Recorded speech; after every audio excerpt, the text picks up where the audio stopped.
Good afternoon, greater Philadelphia area. This is Toole Time Real Estate Radio on WWDB 860 AM. I'm Tom Toole. She's Sarah Tymon. We both work at the Tom Toole Sales Group at RE/MAX Mainline, the number one RE/MAX team in Pennsylvania since 2018. And we are talking about, you remember Adam Carolla from The Man Show a long time ago? This is like decades. So he had a lot to say about real estate agents. We're going to break that down in the third segment here. We're going to try to play a clip. We'll see how this goes. If not, we'll sum it up for you. Sharran Srivatsaa is out as the real president, one of the best thought leaders. We're going to talk about what that means, as well as these Compass Purchasing Home Services, the parent company of Berkshire Hathaway. Apparently talks are close, although the CEO of Home Services came out and said it is not true. So we're going to find out exactly what's going on here. We're going to unpack all this. And first, we're going to be talking about Sarah's favorite, the economic data, the inflation data that came out, as well as where the market's headed here. We'll break that down next. So if you get some value out of this, you like what you hear, make sure to subscribe to the channel, hit the bell for notifications. And if you want to schedule a call with our team, and Sarah specifically, she's got many happy listener clients that she's helped very recently. You could be next, and you can schedule a call with her with the link in the comments. So CPI data, inflation, positive news here. We got a Fed meeting looming this week, and inflation came in below expectation. The inflation rate eased to 2.8%. Core inflation was at 3.1%. Both were below the Wall Street Journal and economist prediction consensus and below previous months. The difference between core inflation versus the CPI data, that's the wide-ranging measure. Core inflation excludes food and energy prices. So they both came in below expectation. This is the second favorable report that we've gotten after the jobs report also came in lower than expected. And we've seen rates dip down a little bit. Rates are coming in at the lowest level since January. We're getting quotes nationally of, today, when we're sitting here, 6.78%. We're seeing even some lower rates locally, depending on credit, assets, those sort of things. Has the dip in rates caused any demand increases, Sarah? What are you seeing in the field with this favorable data coming in, and what's been going on with these economic indicators? Yeah, I think it's been positive, but to be completely honest, with current people that I'm working with, I don't know that it's specific. A lot of people are waiting for the right house, the rates. Certainly that's a positive thing, but I don't think that that's pushed anybody or gotten them over the line of, and now I can go for this house that was not going to be an option before. I would say on the listing side, there's been a little bit of an uptick in a few showings, but I agree. I don't know that you can specifically put that on the rates, because I think in some of these cases, maybe some adjustments were made on just the listing side of things. So I wouldn't be able to 100% pinpoint it on the rates. I agree with you. And I don't know that this is going to move the needle for a lot of people, because there's going to be some buyers where they all right, let's lock in. I can stretch a little bit. Maybe I'll do that. But this is what people have been expecting. We've been seeing rates bounce around in this high 6 range for a couple of weeks now. And I almost feel as though when the rates go the other way, it tends to that tends to be more of a, oh, hold on, versus when they drop, it doesn't, unless if it's a massive one or whatever, I don't always notice that it immediately opens up the floodgates the same way as an uptick puts up the stop sign. Well, that's a great point, because when you think about this, right, and let's just detail this here. Sarah's not drinking a beer. Don't worry. It's a ginger ale. So when you look at these numbers, the uptick can stop people. All of a sudden, the home is not affordable. But the people that are on the fence, they're typically not even out looking at homes. So what you want to look at as a real estate agent, and if you're one of these people that is now intrigued by the market because rates have come down, step one is have a meeting to plan out what's going to happen, strategize what you want to do, understand, okay, here's where payments are. Maybe now I can go look at some homes, or this opened up some options. It's not like I'm going to go buy a house right away. So I do agree with you there. But it gets more people out in the field. And then you figure most folks, if you're trying to pinpoint how much time it's going to take for them to buy a home, and there's not a an average amount of time. But if people are saying, hey, here's my time frame, I got to be out by a certain time, you're looking at like 30, 60, 90 days is kind of the usual cycle of folks when they really start looking. And when you see this data here, it's very clear the Fed is. I'd be shocked if we see any movement from the Fed when they meet tomorrow. Their meeting is tomorrow and Wednesday. It's a 99.0% chance they hold rates where they are in that 425 to 450 range. And then we don't have another meeting again until May 7th. And at the May 7th meeting, there is a 16% chance we see a 25 basis point cut, an 83.9% chance we see nothing happen.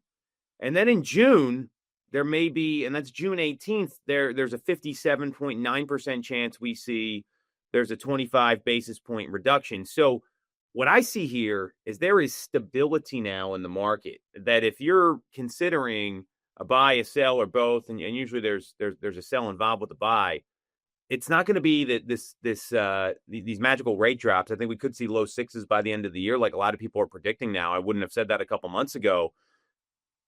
Right now, there's stability. We're seeing inventory start to rise. There's 28% more active listings than were on the market this time last year. So there's more options out there. I mean, if you look at just what's happening locally, we're up just week over week. We're up 3.3% on active listings. We're up 21.8% in our MLS compared to a year ago. So there's more options. Rates are going to be less than 7, higher than where they were. I see stability in the marketplace, and I think that's going to bring more people back to the market over time. It's not going to be a switch, but between now and basically July, that's what I anticipate is going to happen. Which is kind of what you want. You want the people that are like, things are moving at like an appropriate, stable pace, and you're making decisions, and it's not just some very rarely is there just a flip of the switch. And when there is, it tends to feel chaotic.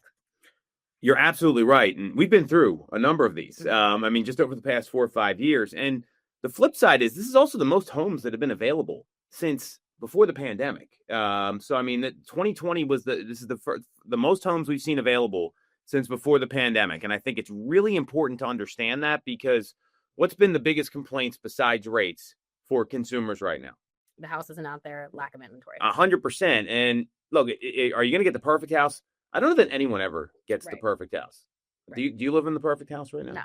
No. We don't live in the perfect house. You just had a client you put under contract this morning. I'm imagining that person made some concessions. So, if you can get, I'd say north of 60% of what you want in a home, like high five yourself, and that's realistic. So, with stability in the market, what advice do you have for the people that may have been on the fence? Because there's the people out there making decisions. I think they're the really smart ones right now. What about the people that are just like, I don't know, I'm nervous about the economy, I'm nervous about these tariffs, I'm nervous about all this other stuff that's going on? What advice do you have for them? Well, I think there's always something to be nervous about. There's always a what if this happens, what if that happens? That's always there's always something there. So I think when you've got stability, you're able to not feel like quite as just like chaotic and like things are happening like at a, just like, oh my gosh, like what is this? And I think that the best thing to do, like if you're a buyer, is like just start looking at places. Because it doesn't, very rarely is the first home that you look at the home that you end up getting.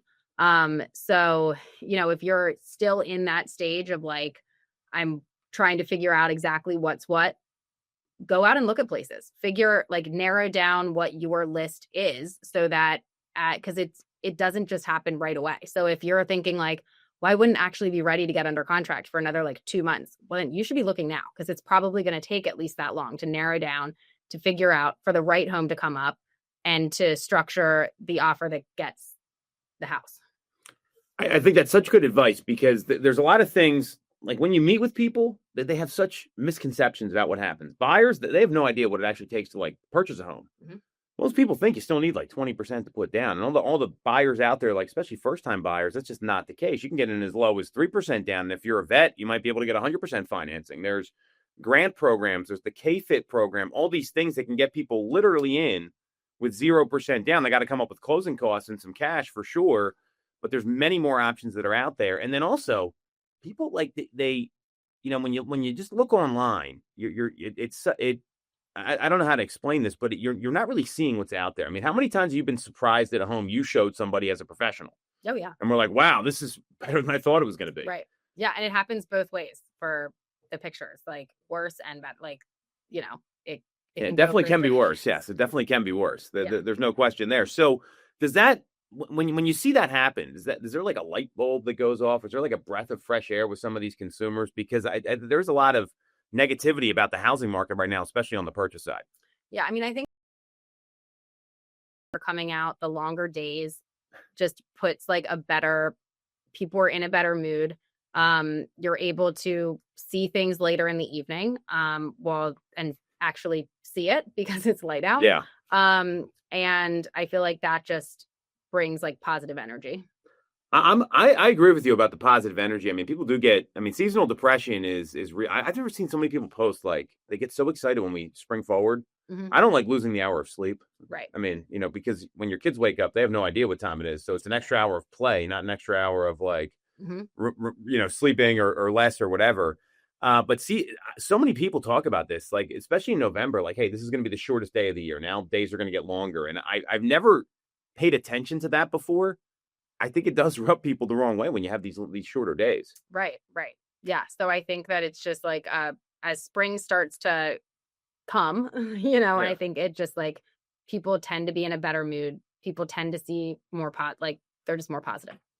And historically for housing, there's a lot to be positive about when you get to this time of year, because you look at all the models that are out there or the historical data, and you look at the mortgage purchase applications index, right? That always rises this time of year. You almost historically always see like a dip heading into March, and then it just shoots right up until about like the end of October. You see the same thing with active inventory, where homes that are coming to the market, this is always where you see the build of inventory. So that gets people more optimistic. May not be the right home for them, but they're seeing more options, and options create certainty and just make people feel better about it. So, when you look at some of this data, Sarah, and I want to get your, so we're seeing some positive stuff here. Rates are probably going to be staying where they are. We've got some stability here. So what we're seeing happen right now is that week over week, showings are up 3.1%. They're still down 4.7% compared to a year ago. So there's a little less competition. We're seeing new listings are up 15.8% compared to a year ago, 4.6% compared to last week. Active listings, the difference there is active listings are what's on the market. New is the newly listed. They're up 21.8%, like we talked about. We're also seeing an increase in price decreases. It was up 1.2 percentage points compared to last year, and 0.4 of a percentage point compared to last week. There's a lot of stuff to be positive about here. Mm-hmm. So you talk to somebody, I know you're working with a whole bunch of clients right now. When they're a little down on the market, you said to get out and look at properties. What other advice do you have for these people? Or maybe should they stay out of the market until they're certain? I mean, because I don't think buying a home is going to be for everybody. So how do you assess that? Because people are all over the map, and there's still a lot of bad data out there. Yeah, I mean, I think just, having the conversations about, why is it that you want to move, and like, what do the different scenarios look like for whether or not it happens? And, in the ideal world, the perfect home pops up at the perfect time, at the perfect price, without the competition and yes, that would be ideal. But if that doesn't happen, what do the different ways that this can play out look like for you? And then where should we focus our time and energy? And does it make the most sense to not do it? And that is always an option. Well, that's what a good agent does. I mean, so many people, and we role play like 8 times a week now, like at our team, and we go over how to talk to people in a way that has empathy and really prioritizes what they want to do. And when you talk to most agents, I mean, we were just talking about an agent before this, and they are so aggressive in their language. Mm-hmm. They're so forceful that you have to do this, you should do that. Anyone that tells me I should do something, I'm like, yeah, okay. I mean, what's your reaction to that? Because if someone talked to me like that, I would be immediately turned off. And that's what a lot of agents do to consumers. Yeah. I mean, this is, as the consumer, this is a major decision financially, mentally. Like, there's a lot that goes into it. This isn't your everyday, and you want to be treated like that you're not just like, oh, you're just my Monday at 2 p.m. a call or appointment, like you want to be treated like in an understanding way of what is best for me and not for you, agent. Well, and when you prioritize the person and you prioritize their needs, not your business, you're going to have enough clients that your business is going to be doing well anyway. And I was just talking to one of our team members on the phone, one of our partners before we got here, and people as possible. They're going to transact because it's right for them. It's right for Sarah and Eric. It's right for Tom and Bridget. It's not right for Sarah Tymon, the real estate agent. Like, oh, Sarah really needs a check this month. We're gonna buy a house, which it just never happens. And what it's so critical, and that's what great agents do. And that's really the difference between a good agent and a great agent is they detach from the outcome and they say, hey, don't do the deal, don't buy the house. And then when they see something and they're looking for it, that opinion of, hey, if this is probably the best thing we're going to see. It means more. Means more, and they know you've got their back, and that's what people really want. So you're going to see a lot of, I'm hoping we're not talking about a lot of economic data. We'll talk about it because we need to here, but I'm looking forward to a stable few months here, and it looks like that's what's on the horizon. Seeing that inflation's easing, seeing that we've got these lead indicators that are happening. The Fed's going to be staying the course. All good stuff here for housing and for buyers and sellers. So we're going to take a quick break. We're going to come back. We actually got some breaking news here about Bill Pulte overhauling Fannie Mae and Freddie Mac. We're going to talk about that. Sharran Srivatsaa, he's out at Real as their president, as well as these Compass, Berkshire Hathaway Home Services purchase talks that are apparently ongoing. We'll discuss it next on Tool Time Real Estate Radio on WWDB 860 AM. Welcome back to Tool Time Real Estate Radio on WWDB 860 AM. I'm Tom Toole. She's Sarah Tymon. We both work at the Tom Toole Sales Group at RE/MAX Mainline, the number one RE/MAX team in Pennsylvania since 2018. We've got a whole bunch of real estate industry news here, and then we're going to talk about Adam Carolla and his opinion of real estate agents, which, if you're a real estate agent, you want to listen to this and basically prove him wrong. It was that bad. First, we got Sharran Srivatsaa. He's out at Real as the president. Compass is apparently in talks to buying Home Services, the parent company of Berkshire Hathaway. And Bill Pulte, he is the new FHFA director. So he's the Fannie Mae and Freddie Mac. He overhauled all the boards there while this just happened. So we're going to talk about this as well. If you get some value out of this, you'll like what you hear, make sure to subscribe to the channel. Hit the bell for notifications. And if you want to schedule a call with our team and Sarah specifically, she's got many, many happy listeners that she's helped. You can do that with the link in the comments. And she's looking for more clients. So don't be shy here, ladies and fellas. Yeah. So how do you want to do this here? We got the Bill Pulte news that just broke. Sharran and Compass, that kind of happened last week after the Redfin Rocket.com purchase. Do we want to go in chronological order? Does that make sense? Let's go with the breaking news. Okay. All right. Breaking news. We need like some sound bumpers here. Yeah. So Bill Pulte. If you don't know who Bill Pulte is, you've probably heard of Pulte Builders. He obviously is that's where he came from.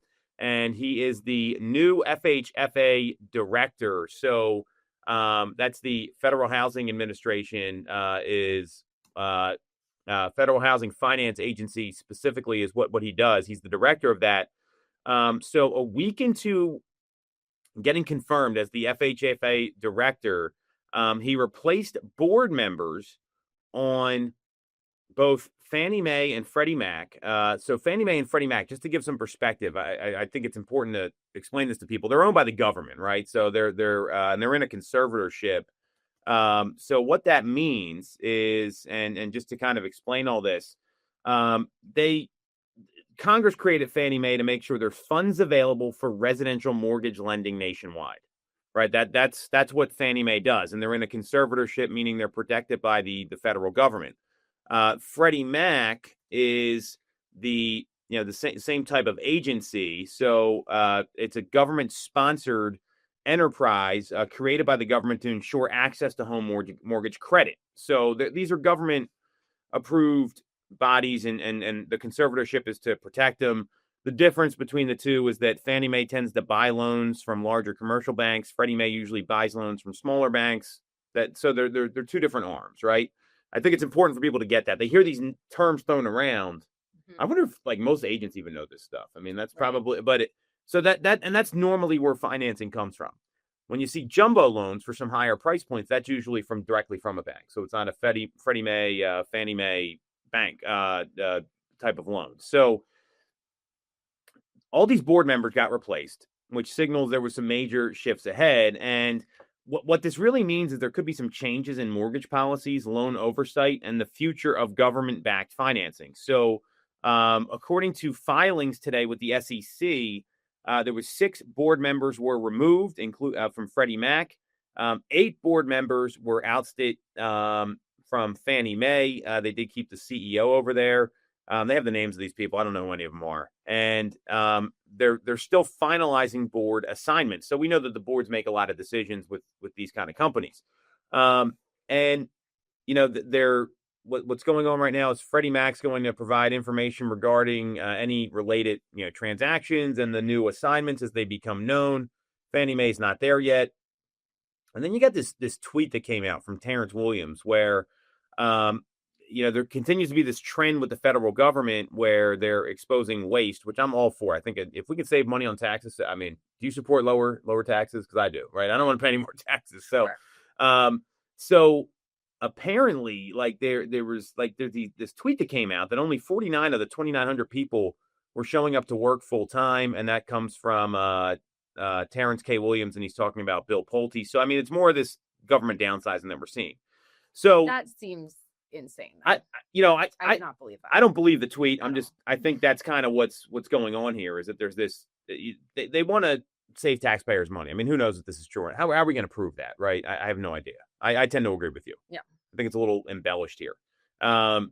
And so what's happening now is that it looks like the new administration may push Fannie Mae and Freddie Mac out of conservatorship, which is complicated, and it could reshape the mortgage market. So these government-sponsored enterprises, they support about half of the U.S. mortgage market, and they're saying it might bring lower mortgage rates. I don't really know, so that's kind of what's happening here. Is they're reshaping these industries, or I shouldn't say these industries, these GSEs, these government-sponsored enterprises, and it could, make stricter oversight on loan quality. I'm wondering what they're talking about, like appraisals that don't align with historical records, broker prepared financial statements, blacklists on people that are involved in fraud cases. So there's a lot of stuff here that is going to get unpacked. I mean, what do you think about all this? I mean, you've been hit probably more so than most about like these government downsizes and these new initiatives that are in place. Yeah, I mean, I would want to see, I guess, like if they're going to restructure this, because like typically like the safest loans, the loans that people felt the most, I don't know what word I'm looking for, confident in, were Fannie Mae and Freddie Mac. Right? Yeah. So if you're, depending on what it is that they're going to do here, if you're restructuring, if you're loosening everything, I don't know that that's helpful, because isn't like it being tight and like really kind of like monitored closely what makes them something that you can feel like confident and safe in? Well, so I think Fannie Mae's already been tightening its grip on the mortgage fraud in the multifamily sector, because there's been they have new guidelines they've written. Loans underwritten to a higher occupancy rate than the actual occupancy at purchase. Appraisals don't align. Broker prepared financial statements. So I think that they're trying to crack down on that. Okay. To your point, I think it's exiting the conservatorship. I mean, I don't really know what it's going to do, to be honest. Yeah. I don't understand this as much as I probably should. NAR has come out and they said they want to work closely to ensure stable and accessible housing finance systems. So that's, congratulations NAR for actually doing something. And what you said, this comes from the executive vice president at NAR. Fannie Mae and Freddie Mac are the backbone for middle-class home ownership and rentership, and it's of the utmost importance that we take measured and thoughtful approach to any reforms with these GSEs. So they tend to agree with you. I agree with this as well. I think you got to be careful here. I don't know what all this means. Right, and I don't know enough about it to be able to give, like, I shouldn't be the one making this decision, Yeah. Neither of us are qualified. Right, but I do think that, like, certainly, going through and figuring out what makes sense, what doesn't, but taking it a step beyond that to how does it doing different things, how is that going to impact things, and not just like willy-nilly making changes, because particularly with this being the backbone of lending, you kind of want to keep that integrity in place and make smart, well thought out decisions. Yeah, well, I agree there. And this conservatorship, it's a 17 long conservatorship. They've been under government control since the financial crisis in 2008. So it hasn't been forever. Okay. And they also required federal intervention to stay afloat, because a lot of these, I mean, the reason we got into this problem in the first place, did you ever watch The Sopranos? No. So they had this one episode. Well, that's not what we can talk about that later. They had this HUD scam they were doing, and I remember this. I like just got my real estate license when this happened, and they're buying these houses, and they're all these foreclosed homes, and they're going up to the appraisers and literally breaking their legs and saying, "We need this number to come in higher," and that's why we saw this reform with appraisals, because that's a leg breaking. Well, I mean, I don't know if it was actual leg breaking. This is just in the David Chase show, not real life. But I don't think that's a realistic, maybe a Hollywood embellishment, if you will, of what was going on. So they haven't been under conservatorship forever. And Pulte said in his confirmation hearing that any pull has to be carefully planned. So I don't think they're going to just turn the corner on this without making sure that there's something here that's going to be important. But there could be a little more market volatility. It could change the way what happens with rates. I don't really know, but what I think is clear is there's going to be some changes here, and changing the board seats is probably the first step of what could be more of this here. And I know the current administration wants mortgage rates to go lower, which is great. I mean, I think in some ways, but we got to make sure it's not going to be like what happened in 2020 or 2021, where they put a ton of cash in the system. They brought the rates down, and it caused the market to kind of be where it's at now. So I think that's the stuff you got to realize here. I mean, this is something you want to monitor, but this is probably bigger news than people realize. Sure. So we'll wait and see on this one, Sarah. Yeah. All right. What we got next here. So Sharran Srivatsaa, I've known him probably like 12, 13 years at this point. He is stepping down as the president of Real Brokerage. So Real Brokerage is one of these cloud-based brokerages, and he's stepping back from his day-to-day operating role at Real, and he's going to be part of the board. And, when you look at what he did for this company, his first 13 months, agent count doubled. It went from 6,800 to 15,000. Now they're in like the 26,000 plus range since he joined the company.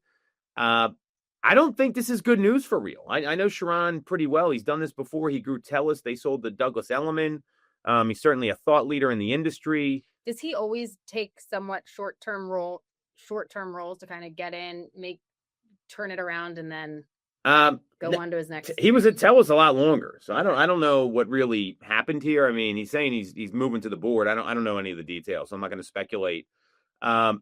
But I look at this, and I know a lot of Real agents. I got a lot of friends at Real, and they, it's like there was like a funeral that happened when he left. So but everyone's saying it's great. He's going to help the board.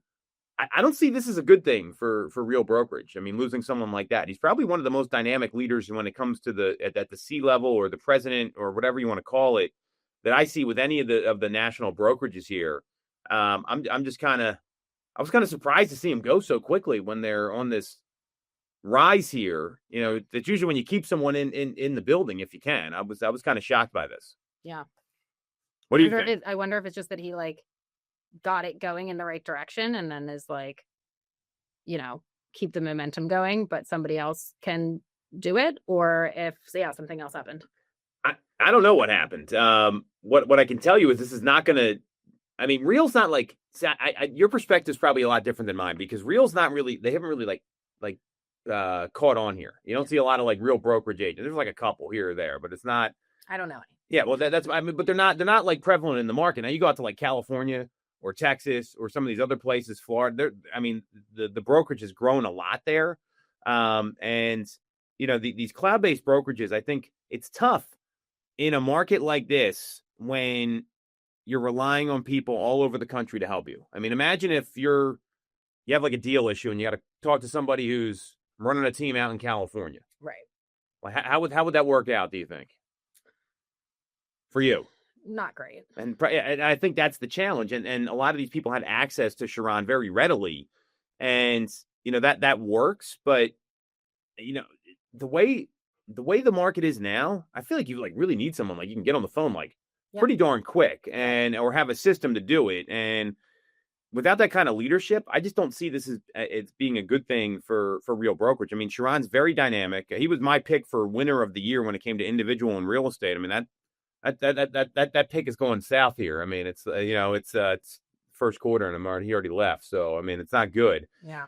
I mean, so you think something else might happen is what I'm hearing? Well, I don't know. I guess I don't know enough about what all he's done before, but if you're saying he stayed at the last place longer, then it's not like he just like is always, get in, like maybe like not like puts out a fire, but like gets momentum going, gets things going in the right direction, and then is like on to the next, Mm-hmm. So I'm not sure.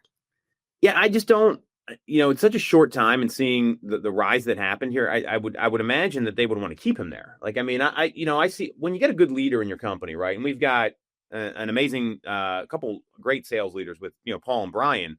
Like, I don't want them to leave. Like, I mean, I when we moved Brian into that role, I actively sought him out and you could see what he was doing. You were there. Like he was kind of like an informal leader on the team, right? And he's getting everyone going. And I'm thinking to myself, we got to keep this guy. So we need to figure out a way to make that happen, which we did. And I think it's paid off tenfold for our company. I mean, and you're someone and what's interesting is, you were with our company before he was. And a lot of times those people that are there before somebody else, they never go to they'll just come to me. I call Brian. But that's what I'm saying. That's actually a compliment to him. I think it's a really good thing because you call him all the time and that's the sign of a good leader. A lot of people won't do that if they were there first. Now you also have like no ego when it comes to sales and it's both of you guys, but that's a compliment to him that you call him all the time. I think that's really important. Mm-hmm. I didn't want him leaving the building. Like that was that was a priority that we had. So I just don't think this is a good move for them. I think he also has like the right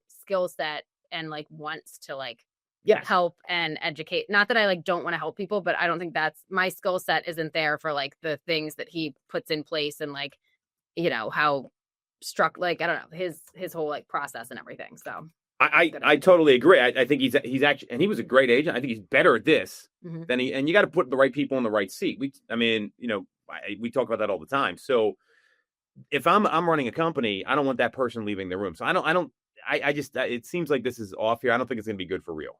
Yeah. So let's talk about the third thing we got. So we got this rumor. This is very interesting. Well, it's not a rumor. It's the Wall Street Journal report, and they're not backing off of it, that Compass is going to be purchasing, or they're in talks at the finish line to purchase Home Services, which is the parent company for Berkshire Hathaway, and a lot of other companies too. Like, I mean, they have all sorts of brands. They got like Long and Foster, like all these different companies here. Berkshire Hathaway is the biggest, obviously. So then the CEO of Home Services comes out and says, hey, this is not true. This isn't happening. Wall Street Journal's not backing off their story. That's a pretty big merger. I mean, I think that's even bigger than Rocket.com and Redfin if that happens. What do you think? Is one of the sides confirming and one's denying? Well, Compass hasn't said anything. Compass hasn't said anything. The other side's denying, but Wall Street Journal is sticking to their guns. Yeah, and this is so. There apparently some other people have heard these rumors before. Like, so that's wild to me. I mean, that's a big company to get purchased. Yeah. I mean, is that pretty common to just deny? I'm probably to like deny until like, oh yeah, this has been in the works forever, but we were waiting for like the ink to dry. Or well, you look at Gino Buffari. I mean, I've gotten a chance to spend some time with him. Another great leader in the industry, and he serves the shareholders. So I think he's got to be careful what he says, right? Mm-hmm. Like, I mean, some people think he serves the agents. He really serves the shareholders. And Home Services, it's a very small sliver of what Warren Buffett and Berkshire Hathaway actually own, like the parent company. So while it's a big deal in real estate, I don't know that it's a big deal for Warren Buffett and his company. And, seeing people like Compass, this will be their third acquisition, right? Because they already bought Christie's. They bought that At Properties company, and now they're looking at buying Home Services. I mean, that's a pretty big move for them. And it's the whole thing is just I was kind of shocked to hear that. But again, Gino has completely negated these claims and sent it out to all the network leaders. Here's what he said. Many of you may be aware of articles published by the Wall Street Journal and elsewhere today stating that Home Services was in talks to be sold to Compass. I want to confirm that there are no discussions, negotiations, or agreements to sell Home Services or any of its affiliated companies, and that includes the Berkshire Hathaway Home Services franchise business. Moreover, no such sale is being contemplated. The genesis of this story is not known at the time. It's important to note that it was based on rumors from unnamed sources and that the Home Services was not given notice of the article nor the opportunity to respond. I'm aware that this misinformation may have been alarming, confusing, and disruptive to you and your network agents. I hope this email provides clarification for you so that you can go out into the real estate community confidently with the truth regarding these claims. Well, he sounds pretty confident that nothing's happening. I mean, Gino's been around the block, so I mean, it's I think who knows? I wouldn't be surprised. I mean, I think there's more. We're going to see. We talked about like there could be more mergers that come this year. That would be wild to me though, and I think what Compass is probably looking to do is that they are so adamant about getting rid of Clear Cooperation and their like agent network, Compass coming soon. I think they're trying to expand their network. Mm-hmm. I wonder where did Wall Street Journal respond after they gave this? They're not pulling the story. Okay. They're not retracting. Yeah. So that's their response. Like, we're keeping it. Gotcha. Pretty much. Yeah. Yeah. Interesting. So do you think the consumer cares about any of this? No. I could not agree with you more. I don't think they care at all. I think it's it was funny because I put out like some social media content about this, and it said basically like all these mergers, all these acquisitions, all these news. You know what really matters? Selling houses and building your company. Like that's it. So, if you're one of these people at these companies, I mean, I'm hearing Sarah Tymon says business as usual. Go out and talk to some folks and try to help them. Yeah, I mean, I guess if you were part of one of those companies, maybe it would mean more. But I would say as like, just as a consumer, no, it doesn't mean that much.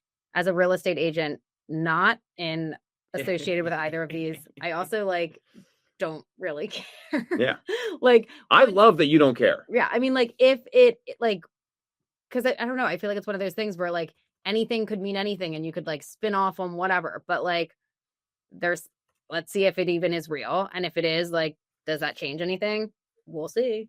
Yeah, I mean, and so you look at what Compass has done with these other entities they bought. So, there's a question of what Berkshire Hathaway and specifically Home Services owns. And they own some real estate companies, but they also own franchises, which are a lot different. So these franchise agreements are pretty tight. So what they've been doing with Christie's and At Properties from Chicago is they're just treating them like they're franchisee. They're offering like the tech and the services, and all the tech and real estate's the same. I mean, I don't think there's anything like it's that much different. Like anyone that tells me they're using AI, I'm like, yeah, so is everybody else. Like, right. It's not that different. And the best thing everyone can do. Sarah, I love that you don't care about this stuff. That makes me so happy on so many levels, because it's March 18th now, and if you're not focused on helping people buy and sell real estate over the next 4 months, you've got your priorities all over the place as an agent. And that is the most important thing I can stress, is that even if you're at one of these companies, right, don't let that derail your plan. I would just go out and focus on, all right, how can I set a couple appointments today, or at least set one, right? If you just set one appointment a day as an agent, you're in great shape. Yep. If you're in management or leadership, how can I find more agents that are going to align with our vision, that are going to be in line with our values? And how do I sell even more houses? Because everything else doesn't really matter. Like, right. As an agent, your income's not going to grow because you went to another company. Right. A lot of people think that. Sure. They follow their friends around the brokerages. They get away from leaders like Sharran, but it's really just about selling houses. Right. I agree. All right. You heard it here from Sarah first. So we're going to take a quick break. We're going to come back. We're going to talk about this Adam Carolla clip. We're going to see. Hopefully I can play this. I've got it all teed up. And we'll be right back on Tool Time Real Estate Radio on WWDB 860 AM. All right. Welcome back to Tool Time Real Estate Radio on WWDB 860 AM. I'm Tom Toole. She's Sarah Tymon. We both work at the Tom Toole Sales Group at RE/MAX Mainline, the number one RE/MAX team in Pennsylvania since 2018. And we have got this minute and 30-second clip from Adam Carolla. If you don't know who he is, just Google him. He's got a podcast now. I remember from like the Man Show. Remember Loveline on MTV? Mhm. He was the host with Dr. Drew. It was him and Dr. Drew. So Oh, okay. maybe that'll jog your memory here. I just think it's something a little better. So Adam Carolla has this clip about real estate agents, and we're going to talk about what it means for real estate agents, how they need to adjust their career next. If you get some value out of this, you like what you hear, subscribe to the channel, hit the bell for notifications. And if you are looking for an agent that is the exact opposite of what he's going to talk about here in a second, her name is Sarah Tymon. She's sitting right next to me. You can schedule a call with the link in the comments. So here's this clip. Let's see how this goes. I got my computer turned up. Mike's probably going to have a conniption here if this doesn't work out, but we'll see. Hopefully they can hear this. Realtors. I am wildly disappointed in realtors. I went to a farmer's market once, and there's a couple of chicks who made their own olive oil, and they were charging like $14 for their hand-pressed olive oil. And both these two chicks did 20 minutes on this olive oil and how it was cold pressed and then infused with this, and how you don't, many other places heat their olive oil and that kills this molecular whatever. That's a $15 bottle of olive oil. Yeah. You go in to buy a $2.5 million house and you go, what's the square footage on this? It's $2.5 billion. Can you sit down with this sheet the night before and commit a couple of numbers to your head? It's pretty important. Square footage may come up. The year it was built may come up. I don't think realtors the first thing people go into. I think that they kind of become a model. You fall out of something and become a And then you're like, I need to make some money. You're right. And then you take like a 1-week course or something. You got to pass a test. Yeah, they're oftentimes good-looking dingbats. Yeah. Men and women. Yeah, There's you're good-looking right. dudes. They're dudes. They look like models, and they don't know shit. And by the way, they don't care that they don't know shit. They're like, check the page. I know this because I thought about doing it. All right, so that's the clip. And it was all censored, so we're all good here. And I made sure that was the case, Mike, before we played this here. So what do you think about this, Sarah? Like, is it accurate? Give us your reaction here. Well, my first reaction is on the olive oil. I bet it would be more than $15 if you Yes. got like a cold pressed small batch. I bet it's $35 because if you try to get even a small olive oil in the grocery store, it's like $15. So my first thought is on the olive oil. But yeah, I mean, it's a funny observation because I'm sure there are agents that just open the door and expect the client to know everything. That's not the sign of a good agent. That's certainly not every agent, but like that I'm sure has happened. Well, I think that's what he's talking about is that, I mean, it gets a coin flip, right? I mean, you look at how people meet agents. They usually just work with the first person they talk to. So you get someone, maybe they happen to be there, they're at the open house, they're trying to earn some business. And, you know, if you're doing that and you're early in your career or you're struggling to close sales, and what he said, like, look over, like, take 5 minutes to know what you're looking at. I mean, Well, I always print off a sheet for myself that has, because I mean, would it be great if I had everything fully memorized? Sure. But on the spot, if you have multiple showings, I don't want to rely on what I think I remembered. I want it printed off. I'd rather have them see me look at a sheet and give them the right number than, oh, how impressive. You just said something without looking at anything, but it's wrong. So be prepared. Like, you know, yes, you should review everything before going, but like have those basic, how many bedrooms is it? How many bathrooms is it? How many square feet is it? What year was it built? What size is the lot? You know, have those basic things done. Read the disclosure so that you can answer basic questions. So yeah, I mean, you should be taking the time to prepare before going in. You don't want with the amount of information that is sometimes out there too, you don't want your client knowing more about the home than you do. Yeah, and this could have been an open house. Like, we don't have the perspective here on this. I love the idea of printing things out and taking notes, right? Like, no one takes notes anymore. When I see someone like trying to listen to something, they're trying to commit it all to memory, you're going to forget. I mean, I know I will. And when you're showing a home, I like what you talked about. You have your own sheet. I would bring an itinerary or an agenda for the buyer and have it in order, printed out. Like, hey, here's what we're going to look at today. Here's your tour guide. Here's your map. And writing things down, like circling how long it's been on the market. And when you walk in, hey, so this home's been on the market, 48 days. It was priced here. Now they're asking this. I like to print the history off too, Yes. to be able to say, If it has something that's been on the market and there have been price reductions, how often they happened, where are we now in that time frame? Is another one coming? Because it's better to write the lower offer before they do the price reduction in these cases. Or then you can also look and see, what did it sell for if it's not something that has sold, relatively recently, and being able to kind of break that info down. I totally agree with you. And just 10 minutes of prep can go such a long way. I remember one of the first clients I had, he would always ask me what they paid for the home. And that's not that relevant in some cases. But some people he wanted to know. So the first time I wasn't ready. So you know what happened? The next time I went back, I had it all written down, literally like right on the sheet. And it's not a test, right? If you have the stuff ready and you're showing this to people, all you're doing is just showing your knowledge. So I think he's got a good point there. What do you think about the comment, good-looking dingbats? That's funny. I think it is funny because there's some people that, there are some good-looking, like he said, guys and women that are in real estate. And it's like, you see them worry about like selfie angles and these lifestyle videos. And, some of the best agents you never see anything from on social media and any of that stuff. Good dingbats. So if you're one of the agents that maybe like, what advice do you have for people if that's the perception there? Because I think he very easily could have had a good experience with an agent. And I think I trust this happens. Like, I don't think there's any doubt that that's how his experience went. But what could an agent have done differently when he's asking those questions to make sure Adam Carolla doesn't go on his podcast and rip our entire industry? Yeah. So either the best scenario would be that you've looked through things and that you can answer them. If you can't, then you want to say something along the lines of, that's a really great question. I'm going to find out for you. Mm-hmm. You don't be like, you look it up. Check the sheet. Check the sheet. Like, that's so funny. I think because there will be questions that come up that you don't know the answer for, either because that's not something that was just like available to find out, or it's, kind of like you can't prepare for everything. Like there could be one-off random questions that, isn't part of your regular, I don't want to say screening process for getting ready for a home, but like part of your normal, what you do. So just take the, be like, I will find out.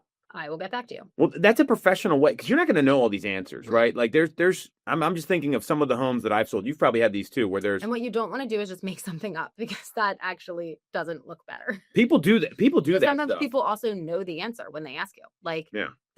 Not that they're necessarily like trying to test you, but like sometimes they are. So like, if you just like say the wrong thing, they may be like, well, actually, I think I did look up and it is this. And then you look real dumb. Well, and again, the goal here is to help somebody, not like it's not a test. You're trying to win a relationship. And there's going to be things that, I think of some of the screwy things with properties when there's like a maintenance agreement on a road. You got an easement, right? Like some of this stuff is complicated and you're not going to have all the answers. So, when you hear someone talk like this, I think that happened because that's what happened. I guarantee you, when you go to open houses, I'd say 1 out of 4 times you're going to have that kind of experience. It all depends on the I also feel agent. like they put a little comedic twist. Oh, of course. Yeah. I mean, he's a comedian. I mean, that's, he's got a show, but it's a wake up call for people because, we were talking about Brian earlier. Well, we sent that whole video out to our team over the weekend because it was like, hey, this is the perception out there. So prove everybody wrong. That was kind of the message behind it. And Brian goes, it's funny you said that because we had 8 new agents on board this past week. And he said, all right, I need you guys to get showings. Here's the stuff you need to know before you go to the showing. Right.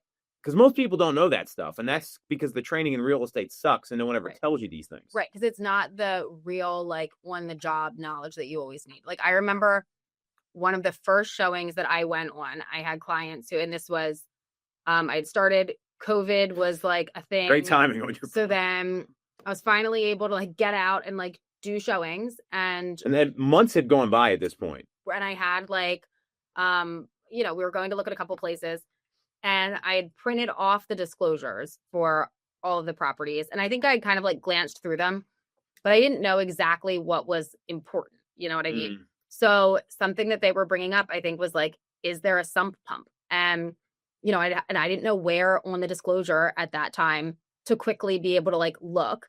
And it was like, I was like, all right, next time I'm going to know, like, just from the basic questions that they were asking, like you learn as you go through, but there's like some basic things that I always scribbled. Like I print off my sheet, I print off the history, I don't print off the disclosure because they're like 14 pages It's too long. and that'd be a huge waste of paper. Yeah. But I go through on the back of those sheets and I write like the bullet points of the important stuff. If anyone listening, you get any value out of the show, just do what Sarah's talking about here before you show up to a house. Or else you look stupid. Yeah. And when you look stupid, you're not selling the house. Yeah. So good stuff, Sarah. You want to follow Sarah? She's at Ty_Time on Instagram. You can follow me at Tom Toole 3RD, both on Instagram. We're streaming live every week on YouTube. Subscribe to the channel. You need to talk to us. Sarah's your person. You can click on the link in the comments, and we'll be back next week on Tool Time Real Estate Radio on WWDB 860 AM.